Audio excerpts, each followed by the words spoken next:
لو عايز تعمل بيزنس حقيقي يبقى وجودك على السوشيال ميديا له 3 استراتيجيات فقط لا غير. تعالوا نشوف مع بعض.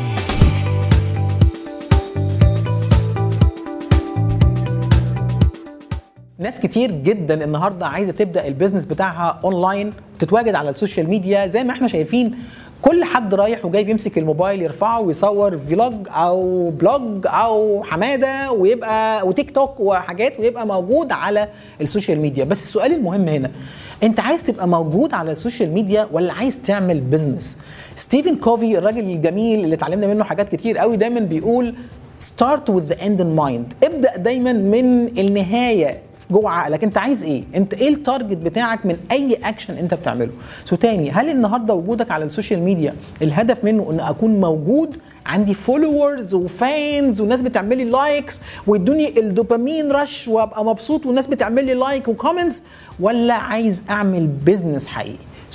لو عايز تعمل بيزنس حقيقي انسى دلوقتي القصه بتاعت اللايكس والفولورز والفانز والكلام ده، وركز في 3 حاجات بس هم اللي انت محتاج تعملهم لو قررت تتواجد على السوشيال ميديا. اول حاجه ليد جنريشن، يعني حضرتك وجودك على السوشيال ميديا اول استراتيجيه فيه انك تحط المنتج او الخدمه بتاعتك قدام اكبر عدد من العيون بتاعه التارجت اودينس او الجمهور المستهدف ليك، بهدف انك تعمل ليد جنريشن، ان الناس دي تيجي تشارك معاك بياناتها، اسمها، ايميلها، تليفونها، الواتساب بتاعها، ايا كان الشيء، علشان الليدز دي هي الاسيتس بتاعتك في اي بزنس.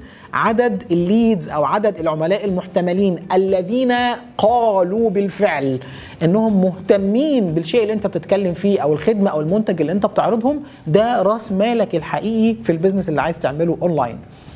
اول حاجه ليد جنريشن. تاني حاجه ليد نيرتشرنج.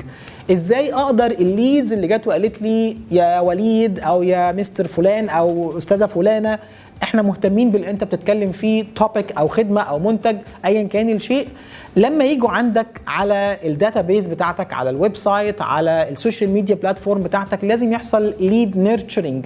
لازم ادي للناس دي حاجه فيها فاليو، لازم ادي لهم حاجه مجانيه فيها قيمه حقيقيه بتساعدهم ان هم يعملوا بروجرس على الارض، تساعدهم يحلوا مشكله معينه بتقابلهم، سواء كانت مشكله ماينر صغيره متوسطه كبيره، لكن لازم ادي لهم الاول حاجه فيها قيمه تساعدهم انهم يعملوا بروجرس على الارض، يحسوا انه ايه ده، والله وليد فادني لما شير معايا فيديو مجاني، لما اداني كورس مجاني عمل فيا وغير فيا 1 2 3.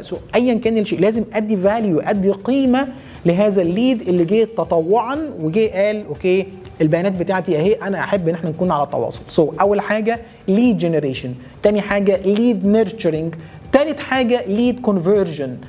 اي بزنس في الدنيا علشان يستمر، واي ريليشن شيب، اي علاقه في الدنيا علشان تستمر، لازم تكون علاقه قائمه على الفكره العظيمه اللي كلنا نعرفها اللي اسمها وين وين.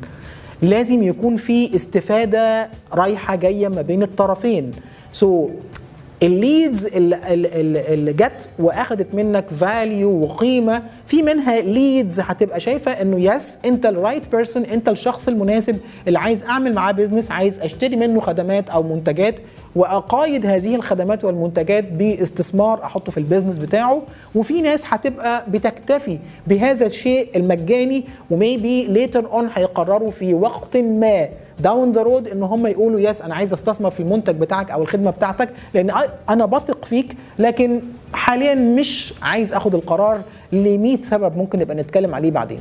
لكن الهدف الثالث من وجودك في السوشيال ميديا هو انك تعمل ليد كونفرجن، انك تدور على العملاء الحقيقيين الجاهزين دلوقتي ان هم ياخدوا قرارات بالاستثمار في البيزنس بتاعك، سواء في المنتج اللي بتقدمه او الخدمه، وتقايد معاهم تاني الفاليو اللي انت بتقدمها مقابل الفلوس اللي ممكن يستثمروها معاك، علشان تكمل العلاقه زي ما بنقول دايما وين وين ريليشن شيب.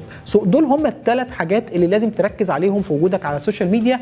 اي حاجه تانية ملهاش علاقه بالبيزنس، اي حاجه تانية ليها علاقه بانه انا عايز اشبع رغباتي وادي لعقلي جرعه محترمه من الدوبامين رش، واحس ان انا يس انا الحمد لله في ناس مبسوطه ان انا موجود على هذا الكوكب، بتعمل لي لايك وبتشير البوستات بتاعتي وبتعمل ما اعرفش ايه. الكلام ده ملوش علاقه بالبزنس. تاني ستارت وذ ذا اند ان مايند. ابدا دايما من الاوبجيكتيف او الهدف بتاعك، انت موجود ليه على السوشيال ميديا. لو مش علشان تعمل بزنس، ريح نفسك ما تبقاش موجود على السوشيال ميديا.